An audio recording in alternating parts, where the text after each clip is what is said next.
Welcome back to Corporation class. In previous class, we started second chapter. Today, I will discussing the next topic in second chapter. So, നമ്മുടെ topic ആണ് Kerala cooperative societies act 1969. അതായത് ഇന്ന് കേരളത്തിലെ എല്ലാ cooperative സൊസൈറ്റികളും register ചെയ്യുന്നത് 1969 ആക്ടിന്റെ അണ്ടറിൽ ആണ്. അപ്പോൾ നമുക്കതിന് മുന്നേ എങ്ങനെയാണ് ഈ 1969 ആക്ട് നിലവിൽ വന്നതെന്ന് പറയാം. ഈ 1969 ആക്ട് നിലവിൽ വരുന്നതിന് മുമ്പ് കേരളത്തിൽ മറ്റു പല ആക്ടുകളും നിലവിൽ വന്നിട്ടുണ്ട്.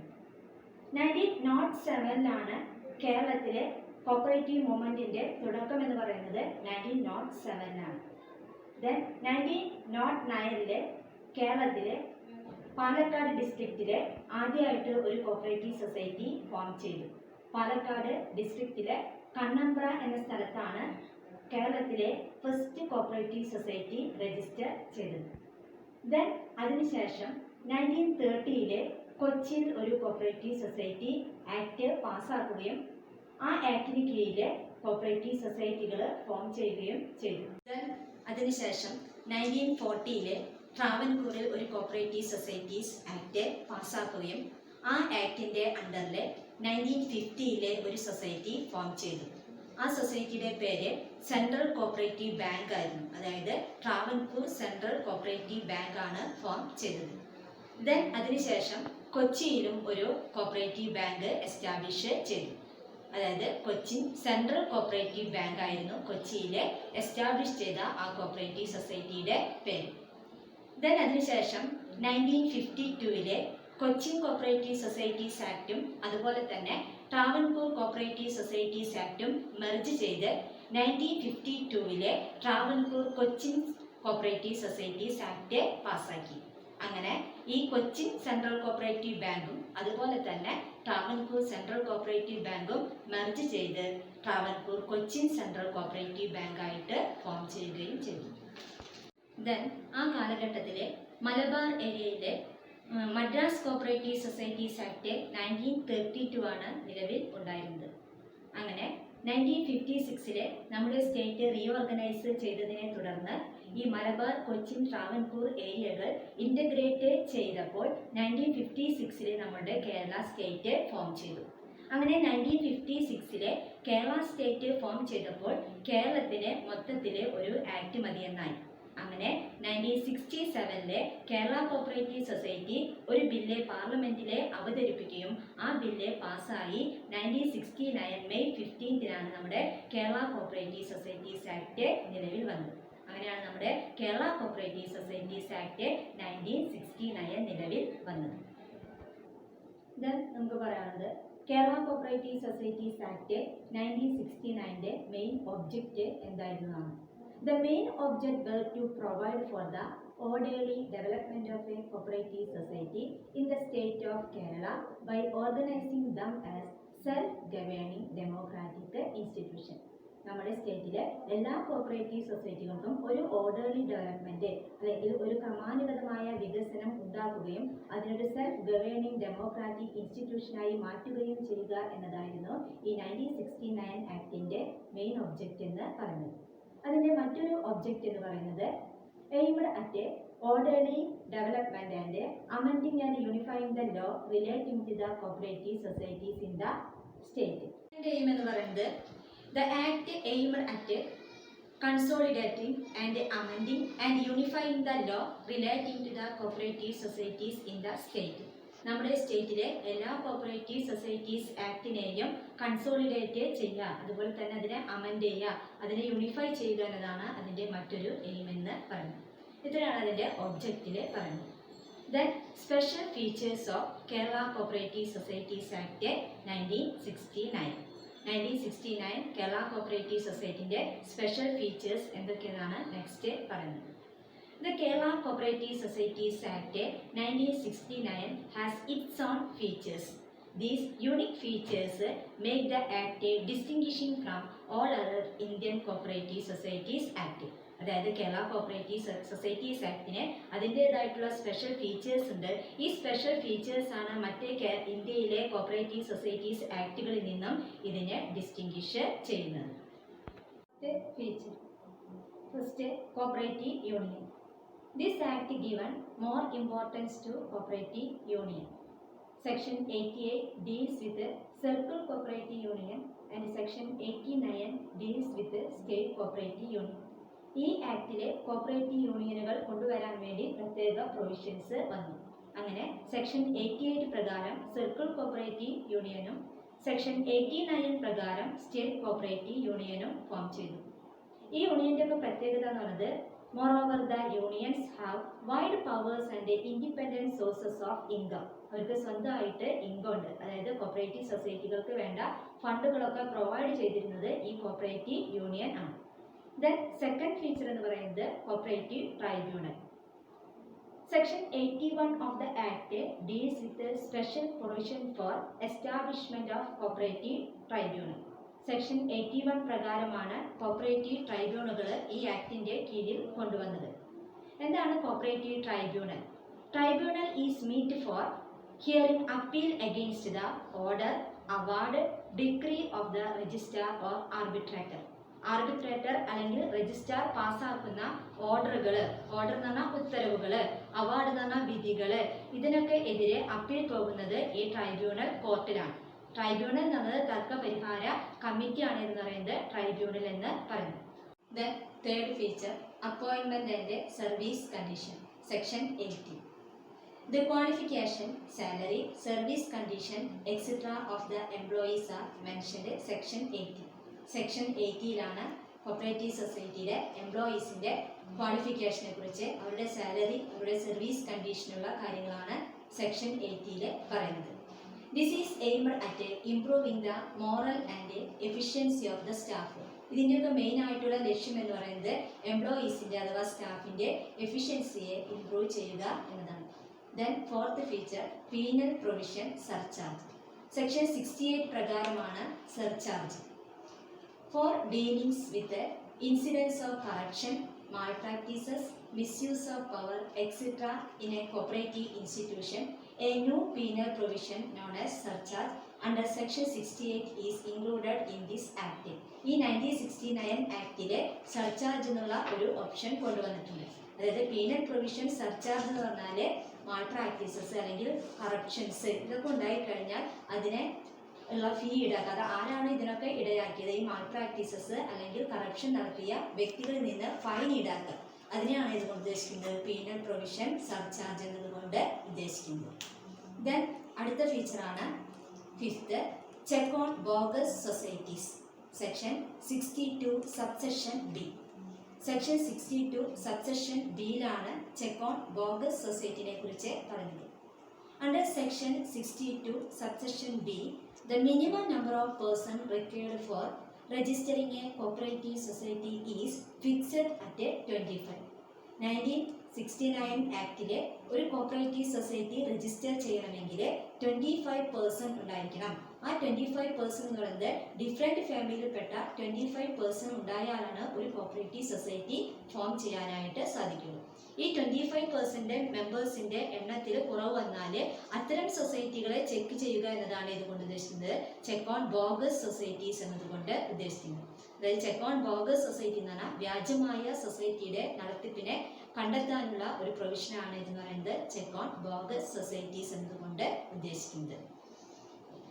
This section check against the organising of A bogus societies. അതായത് ഈ സെക്ഷനിൽ പറയുന്നത് ബോഗസ് സൊസൈറ്റികൾ ഉണ്ടെങ്കിൽ അത്തരം സൊസൈറ്റികളെ കണ്ടെത്താനുള്ള സെക്ഷനാണ് ഇത് പറയുന്നത് സെക്ഷൻ 62 സബ്സെക്ഷൻ ബി എന്ന് പറയുന്നത്. ദെൻ ലാസ്റ്റ് പ്രൊവിഷനാണ് ലിമിറ്റഡ് ലയബിലിറ്റി.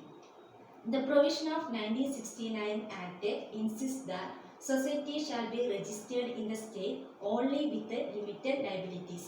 1969 ആക്ട് പ്രകാരം ഓൺലി ലിമിറ്റഡ് ലയബിലിറ്റി സൊസൈറ്റികൾ മാത്രമേ എന്ത് ചെയ്യാനായിട്ട് പാടുള്ളൂ, രജിസ്റ്റർ ചെയ്യാനായിട്ട് പാടുള്ളൂ. മുന്നത്തെ നമ്മൾ ഇന്ത്യയിലെ ആക്ടുകളൊക്കെ പഠിച്ചപ്പോൾ അതിൽ limited and unlimited liability society register ചെയ്യായിരുന്നു.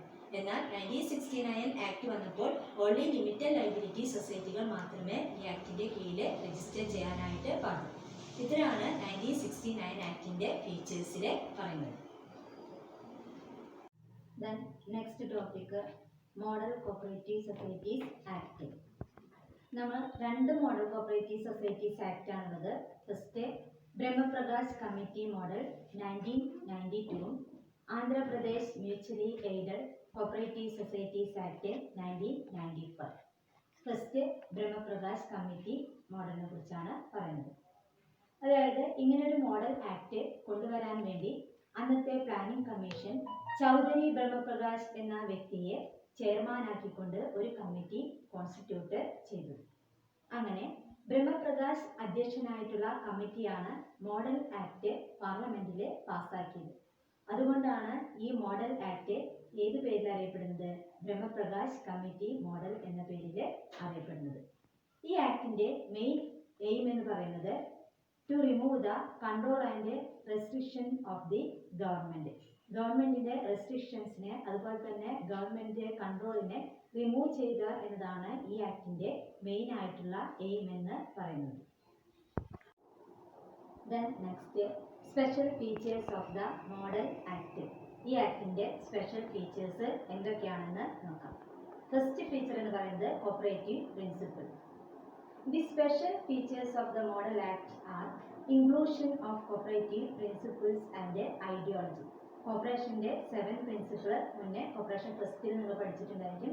ആ കോർപ്പറേഷന്റെ 7 പ്രിൻസിപ്പിൾസും അതുപോലെ തന്നെ കോർപ്പറേഷന്റെ ഐഡിയോളജികളൊക്കെ ഈ ആക്ടിന്റെ പ്രൊവിഷനിൽ കൊണ്ടുവന്നു. ദെൻ രണ്ടാമത്തെ ഫീച്ചർ എന്ന് പറയുന്നത് രജിസ്ട്രേഷൻ പ്രൊസീജിയർ ആണ്. Procedure of registration is simplified and all artificial restriction by way of area of operation and economic viability are removed. അതായത് രജിസ്ട്രേഷൻ പ്രൊസീജിയർ ഒക്കെ സിംപ്ലിഫൈ ചെയ്തു. അതായത് ഏരിയ ഓഫ് ഓപ്പറേഷന്റെ കാര്യത്തിൽ അതുപോലെ തന്നെ എക്കണോമിക് വയബിലിറ്റിയുടെ കാര്യത്തിലുണ്ടാകുന്ന ആ റെസ്ട്രിക്ഷനൊക്കെ ഇല്ലാതെയാക്കി. അതായത് നമ്മൾ പഠിച്ചിട്ടുണ്ട്, ഒരു കോപ്പറേറ്റീവ് സൊസൈറ്റിയുടെ area do not overlap the area of another cooperative society. ഒരു സൊസൈറ്റിയുടെ ഏരിയ മറ്റൊരു കോപ്പറേറ്റീവ് സൊസൈറ്റിയുടെ ഏരിയയിലേക്ക് കവർ ചെയ്യാനായിട്ട് പാടില്ല. അപ്പൊ അങ്ങനെയുള്ള റെസ്ട്രിക്ഷൻസ് ഒക്കെ ഈ മോഡൽ ആക്ടിൽ നിന്ന് റിമൂവ് ചെയ്തു. മൂന്നാമത്തെ ഫീച്ചർ എന്ന് പറയുന്നത് റൂൾ മേക്കിംഗ് ആണ്. The model act give rule making power to government. അതായത് ഈ മോഡൽ ആക്ടിനെ give no rule making power to government. ഗവൺമെന്റിന് റൂൾസുകൾ മേക്ക് ചെയ്യാനുള്ള യാതൊരു പവറും ഈ ആക്ടില് ഉണ്ടായിരുന്നില്ല. The matters relating to constitution, management and business of society to be conducted in accordance with its bylaw. അതായത് ഈ ആക്ടിലെ ഗവൺമെന്റിന്റെ റൂൾ മേക്കിംഗ് പവറിനെ മുഴുവനായിട്ട് റിമൂവ് ചെയ്തു. അതായത് നമുക്കറിയാം ഈ ആക്ടിന്റെ പ്രത്യേകത എന്ന് പറയുന്നത് ഗവൺമെന്റിന്റെ ഇന്റർഫിയറൻസിനെ അല്ലെങ്കിൽ ഗവൺമെന്റിന്റെ കൺട്രോളിനെ റിമൂവ് ചെയ്യുക എന്നതാണ് ഈ ആക്ട് കൊണ്ട് ഉദ്ദേശിക്കുന്നത്. അപ്പോൾ കോൺസ്റ്റിറ്റ്യൂഷന്റെ കാര്യത്തിലും അതുപോലെ തന്നെ കോപ്പറേറ്റീവ് സൊസൈറ്റിയുടെ മാനേജ്മെന്റ് സിസ്റ്റത്തിലും ബിസിനസ്സിലൊക്കെ ഉണ്ടായിരുന്നതായിട്ടുള്ള ആ റൂൾസുകളൊക്കെ ബൈലോ പ്രകാരമാണ് മേക്ക് ചെയ്തത്. ദെൻ നെക്സ്റ്റ് ഫീച്ചർ എന്ന് പറയുന്നത് പ്രൊഹിബിഷൻസ്. The Act prohibited cooperatives from accepting funds from the government by way of equity. ഈ ആക്ടിലെ കോപ്പറേറ്റീവ് സൊസൈറ്റികൾ അവരുടെ ഫണ്ടുകൾ ഗവൺമെന്റിന്റെ ഇക്വിറ്റി ഷെയറിൽ കൂടി ഗവൺമെന്റിൽ നിന്ന് ഫണ്ട് ആക്സെപ്റ്റ് ചെയ്തിരുന്നു. അങ്ങനെയുള്ള ആ ഫണ്ടുകളുടെ ആക്സെപ്റ്റ് ചെയ്തിരുന്ന ആ ഫണ്ട് വേണ്ടാന്ന് വയ്ക്കുക, അതിനെ പ്രൊഹിബിറ്റ് ചെയ്യുകയാണ് ഏത് ആക്ട് ചെയ്തത്? ഈ മോഡൽ ആക്ടില് ചെയ്തത്. Fifth feature powers of register. The Model Act gave no power to register or government to issue orders for any of the following in a cooperative. താഴെ പറയുന്ന കാര്യങ്ങളിൽ രജിസ്ട്രാർക്കോ ഗവൺമെന്റിനോ യാതൊരു പവറും ഇല്ല. എന്തൊക്കെ കാര്യങ്ങളാണ്? First one, super session of the board of directors. ബോർഡിന്റെ ഒപ്പീനിയൻസിനെ മറികടക്കാനുള്ള അധികാരം ഗവൺമെന്റിനോ രജിസ്ട്രാർക്കോ ഇല്ല. Then second, compulsory amalgamation and division of society. രണ്ട് സൊസൈറ്റികളെ കമ്പൽസറി ആയിട്ട് മെർജ് ചെയ്യാനോ അല്ലെങ്കിൽ ഒരു സൊസൈറ്റിനെ ഡിവൈഡ് ചെയ്യാനോ ഉള്ള റൈറ്റ് ആയിരിക്കില്ല ഗവൺമെന്റിനോ രജിസ്ട്രാർക്കോ ഇല്ല. തേർഡ് പോയിന്റ്, കമ്പൽസറി അമെൻമെന്റ് ഓഫ് ബൈലോ. ബൈലോയില് കമ്പൽസറി ആയിട്ട് ഭേദഗതികൾ വരുത്താനുള്ള പവർ രജിസ്ട്രാർക്കോ ഗവൺമെന്റിനോ ഇല്ല. Fourth point, veto annual the resolution. Annual റെസൊല്യൂഷനെ മറികടക്കാനുള്ള റൈറ്റ് രജിസ്ട്രാർക്കോ ഗവൺമെന്റിനോ ഇല്ല. And fifth point, issue directives. നിർദ്ദേശങ്ങൾ പുറപ്പെടുവിക്കുന്നതിനെ സംബന്ധിച്ച് യാതൊരു റൈറ്റും ആയിരിക്കില്ല ഗവൺമെന്റിനോ രജിസ്ട്രാർക്കോ ഇല്ല. അടുത്തത് സിക്സ്ത് ഫീച്ചർ ആണ് റോൾ ഓഫ് രജിസ്ട്രാർ. രജിസ്ട്രാറുടെ റോൾ എന്ന് പറയുന്നത് അണ്ടർ ദിസ് മോഡൽ ആക്ട്, ഈ ആക്ട് പ്രകാരം രജിസ്ട്രാറുടെ റോൾ എന്ന് പറയുന്നത് had been confined to the registration and liquidation of society, conduct of inquiry, and in case of default to conduct to election, audit and to convene the meeting of a general body. രജിസ്ട്രാറുടെ role എന്ന് പറയുന്നത് registration procedure നടത്താം, അതുപോലെ തന്നെ liquidation procedure നടത്താം, അതുപോലെ തന്നെ enquiry നടത്തുക, അതുപോലെ തന്നെ മീറ്റിങ്ങിൽ എന്തെങ്കിലും ഡിഫാൾട്ടുകൾ വന്നിട്ടുണ്ടെങ്കിൽ അതിൻ്റെ കാര്യങ്ങൾ, ഓഡിറ്റിലുള്ള ഡിഫാൾട്ടുകൾ തുടങ്ങിയ കാര്യങ്ങളാണ് ആർക്ക് പവറുള്ളത്? രജിസ്ട്രാർക്ക് പവറുള്ളത്. Then seventh feature, obligation of members. To ensure the character of cooperative as a member user organization, special obligation had been imposed on members. നമുക്കറിയാം കോപ്പറേറ്റീവ് സൊസൈറ്റി എന്ന് പറയുന്നത് ഒരു മെമ്പർ ഓർഗനൈസേഷൻ ആയതുകൊണ്ട് അതിലത്തെ മെമ്പേഴ്സിന് സ്പെഷ്യൽ ഒബ്ലിഗേഷൻസ് ഉണ്ട്. And eighth feature, federations or union. These federations or unions were to assume greater responsibility to the member cooperatives. ഈ ഫെഡറേഷനുകൾ അല്ലെങ്കിൽ യൂണിയനുകൾക്ക് പ്രത്യേക റെസ്പോൺസിബിലിറ്റി മെമ്പേഴ്സിന്റെ കാര്യത്തിൽ ഉണ്ട്. എന്താണത്?